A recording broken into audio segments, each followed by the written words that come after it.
పహల్గాం దాడికి ప్రతి దాడిగా ఆపరేషన్ సింధూర్తో టెర్రరిస్టుల స్థావరాలను భారత సైన్యం నిర్వీర్యం చేసిందన్నారు కేంద్ర మంత్రి కిషన్ రెడ్డి.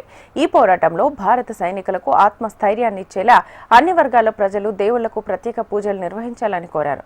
భారత సైన్యానికి ఆత్మస్థైర్యాన్ని అందించాలని ప్రార్థిస్తూ బషీర్బాగ్ కనకదుర్గ అమ్మవారి ఆలయంలో కిషన్ రెడ్డి ప్రత్యేక పూజలు నిర్వహించారు.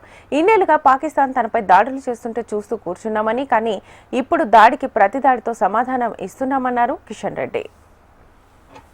గత కొన్ని సంవత్సరాలుగా పాకిస్తాన్ వాళ్ళు చంపే వాళ్ళు మనము చచ్చే వాళ్ళమనే విధంగా మనము పాకిస్తాన్ చేస్తున్నటువంటి అనేక రకాల అరాచకాలకు హత్యాకాండకు మనం బలయ్యాం.